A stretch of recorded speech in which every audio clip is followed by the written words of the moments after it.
On the morning of June 5, 2022, 43-year-old Mukesh Rai and his wife, 39-year-old Gudia Rai, had gone to pray at the Kurmai Temple in the central Indian state of Madhya Pradesh.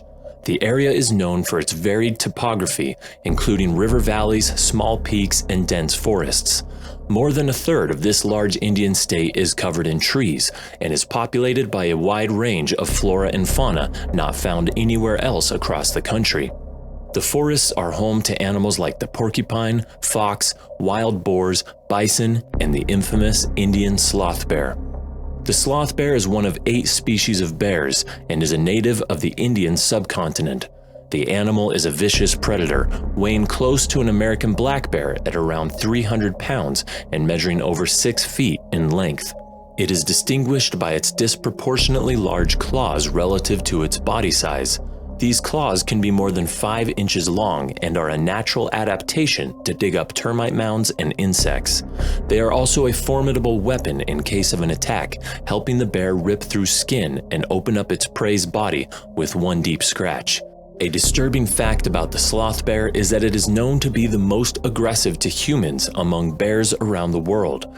They see humans as not much more than a frail and slow prey that can make for an easy meal.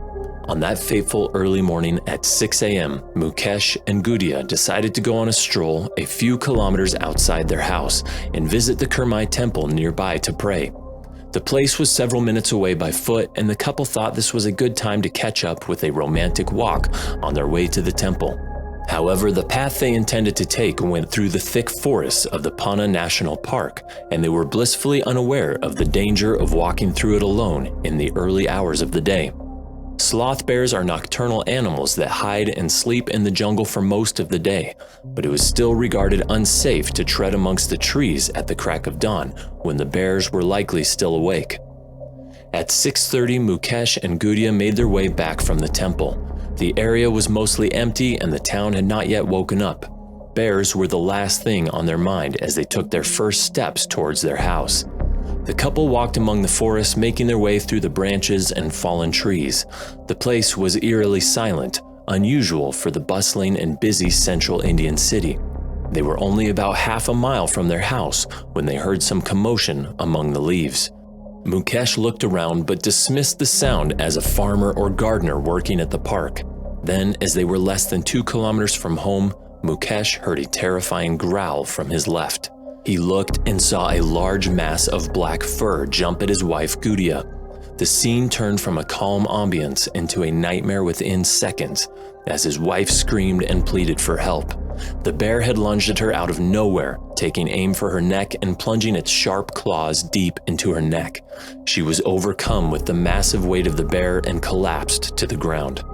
Blood sprayed out of her neck as Mukesh screamed at the top of his lungs, trying to scare the animal away. The bear displayed an eerie behavior unlike a hungry predator would, almost acting possessed and malevolent.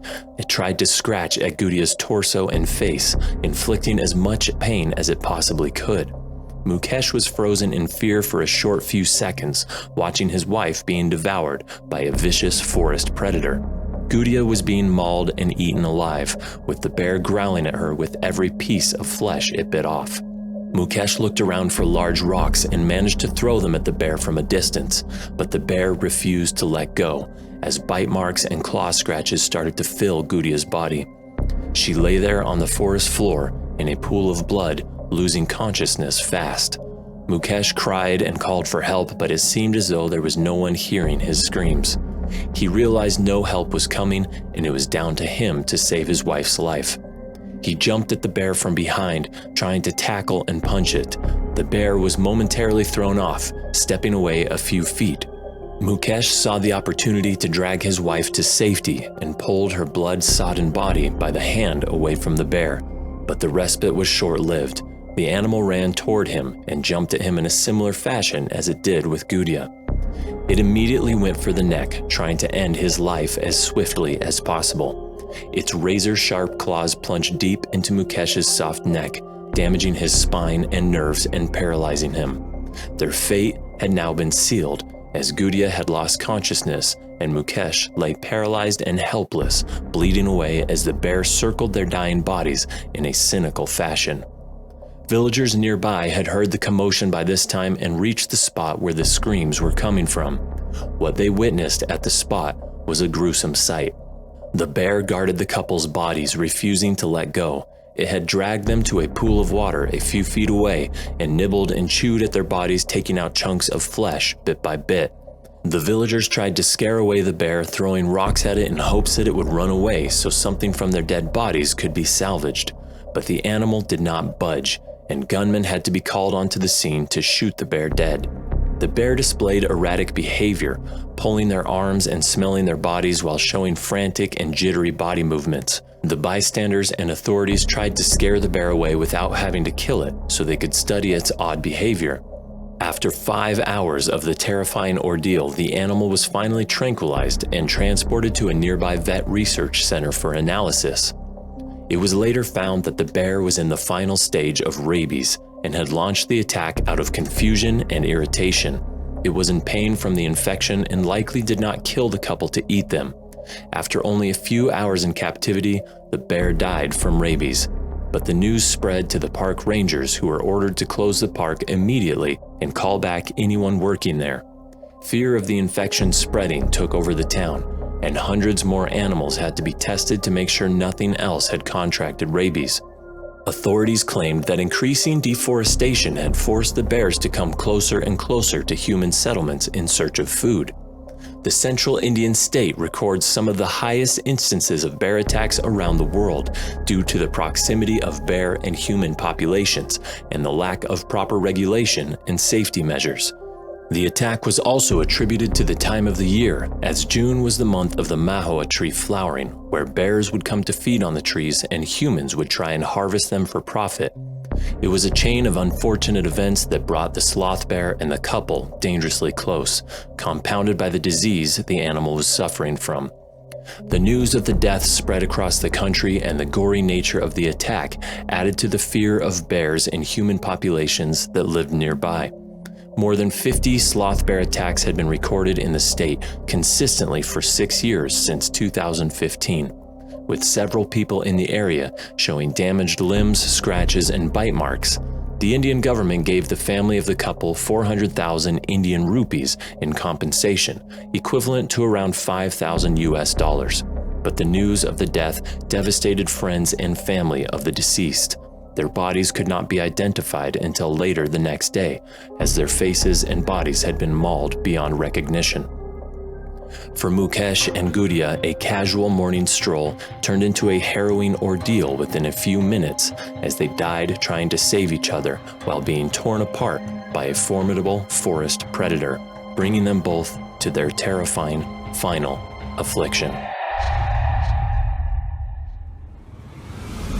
Some might argue that there's never a good time to visit Siberia. For the majority of the year, the extreme snow, storms, and generally inhospitable conditions make for a pretty rough place to take a leisurely hike in. But July through August falls into Russia's summer months. Not that that means that it won't be cold. On a good summer day, the highest temperatures that you can expect only reaches about 60 degrees Fahrenheit. Mornings are frosty, and nights are cold enough to require a few extra layers beneath your blankets. And the wildlife there is just as unforgiving as the weather. Wolves, brown bears, and snow leopards make up the larger predators. But don't forget about the giant moose and the smaller lynxes that are just as likely to kill a man if they happen to be cornered.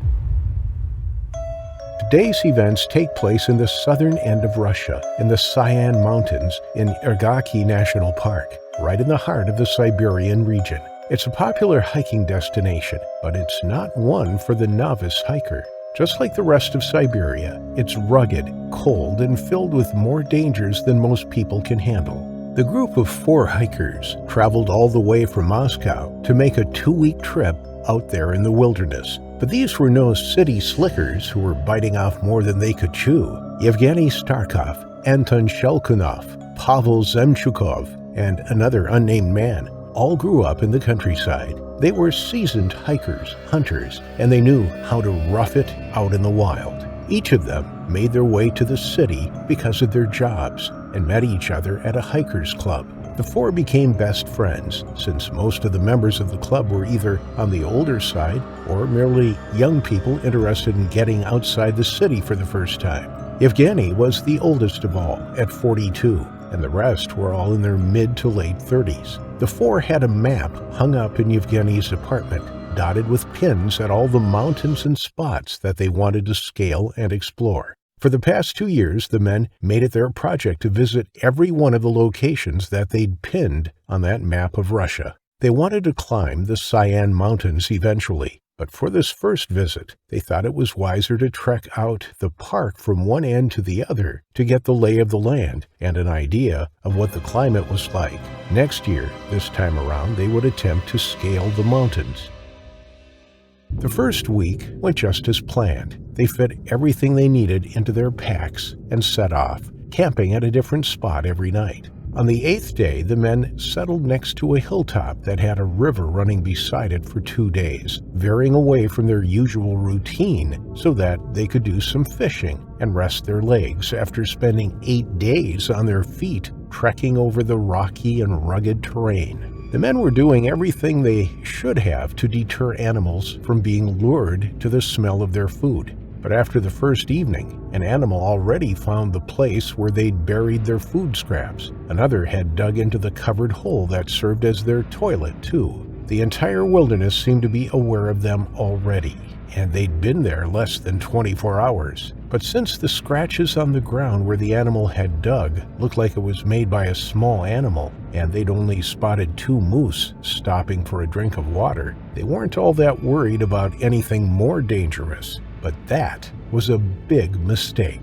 The smell of their fish cooking over the coals alerted a brown bear in the area. Even in the middle of summer, when there's more food than usual, every single animal in the Russian wilderness will never let an opportunity for food pass up, especially not one that was sick.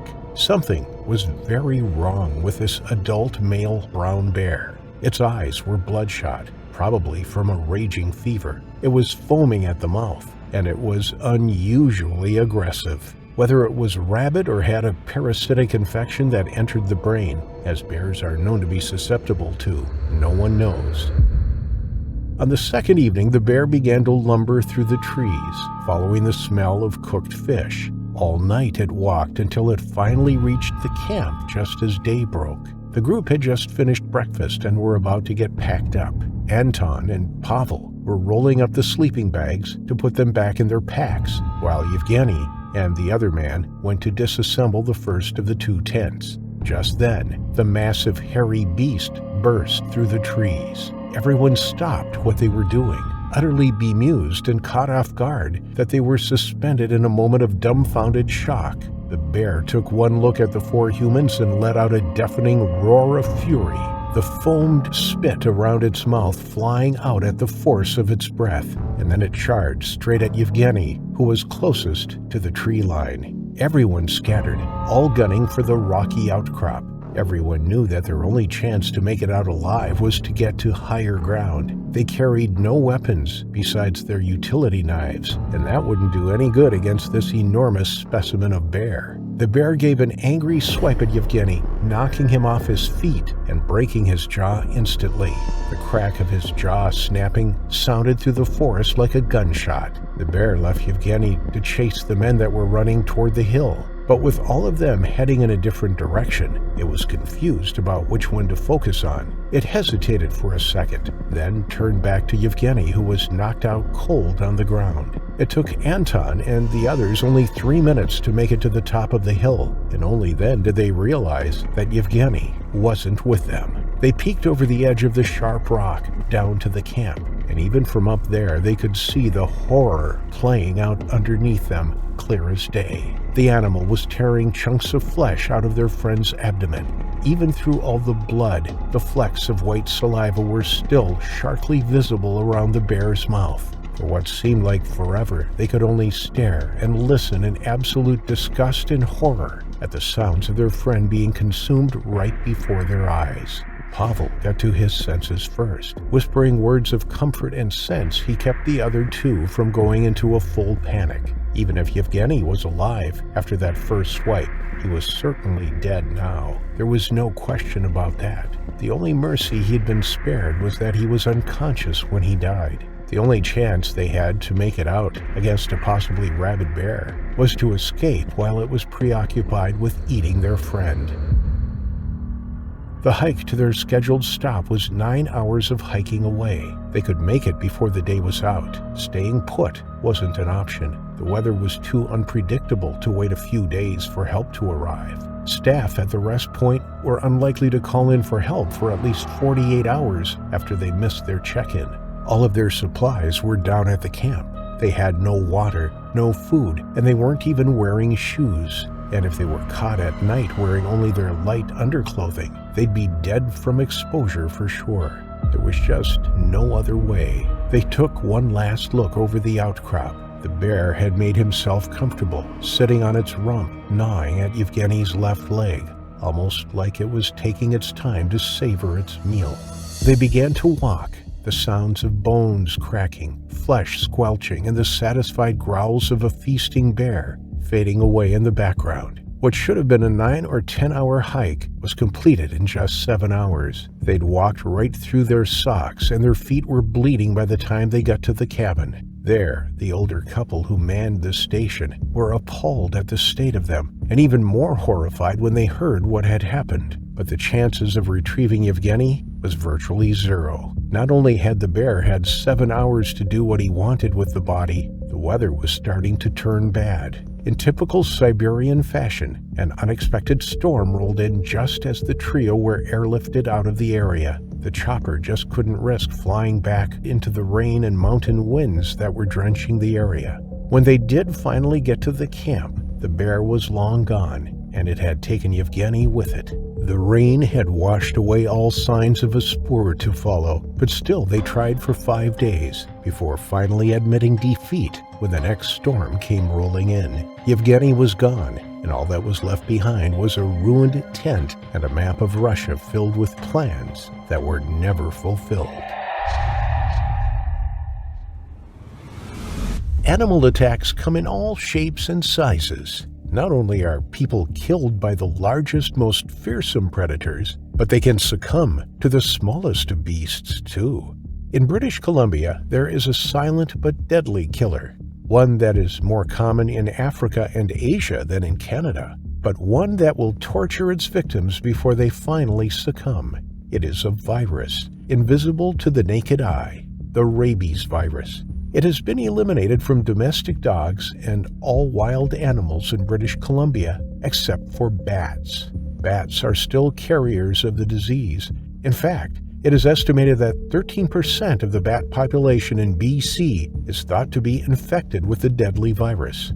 Taekwondo instructor Nick Major was driving home from Tofino on Vancouver Island when he pulled his car over to the side of the road. It was broad daylight. As he paused in his car momentarily, a bat flew at him. Nick just spotted a fleeting glimpse of the tiny flying mammal as it struck his hand. He swatted it away, not giving the chance encounter a second thought. He drove home. Whilst Nick felt fine on the outside, on the inside of his body, a deadly virus was spreading. It multiplied in his blood, circulating around his body, on its way to infecting his spinal column and ultimately his brain. Nick carried on as normal. He taught his martial arts classes at the Parksville's Cascadia Martial Arts Studio, performing as the lead instructor there. He was inspiring a new generation, a fun and friendly character to be around. He was liked and admired by his peers and the children he taught as well. But after a few weeks, Nick began to feel a tingling sensation in his hand, but the feeling wouldn't go away. The tingling sensation persisted and developed into a numbness. He began to feel lethargic. He assumed he was catching a cold or a mild case of the flu. His joints ached, and he had a pounding headache that forced him into bed. After a few days, Nick was seen by a doctor. His symptoms were reminiscent of flu, but they were suspicious that it could be something else as he became progressively worse. As the rabies virus began to affect Nick's brain, he started to hallucinate and have strange thoughts. Some people can become aggressive as the virus affects their behavior and makes them lash out. Nick was referred to specialists at St. Paul's Hospital in Vancouver. After running tests on him, doctors found out that he was infected with rabies, but now it had entered his spinal column and his brain. There was very little they could do for him. Unless caught early and treated with a series of injections, rabies is almost always fatal. But the medical team didn't give up on Nick as he was transferred to intensive care. His body began convulsing, his muscles spasmed, and he had an intense fear of water. As muscle spasms in his throat took hold, he had a terrifying fear of choking, hydrophobia, a symptom typical of rabies victims. Whilst in intensive care, Nick developed a condition known as myelitis. It caused inflammation of his spinal cord and the lower part of his brain. He was placed on life support to help him breathe as his lungs were filling with fluid. Tragically, this didn't work. The virus had spread too quickly. It had grabbed hold of Nick from the inside out, and whilst doctors tried everything to save him, on the 13th of July, 2019, he died in his hospital bed. It had been just 6 weeks since he had a brush with the bat, a completely random incident that had cost him his life. Most bats are so small that being bitten by one goes unnoticed. You may not even feel the teeth break your skin, and the cut may be nearly invisible, but it only takes the saliva of one infected bat to come in contact with you, and the virus can be passed on. Nick was the first person to die of rabies in British Columbia since 2003. The loss of Nick was a huge shock for the local community. He was a big part of people's lives, and many parents only hoped their young sons could grow up to be like Nick, an inspiring young man with a heart of gold who tragically left this world too soon by the horrible disease known as rabies, one of the most terrifying ways to meet your final affliction.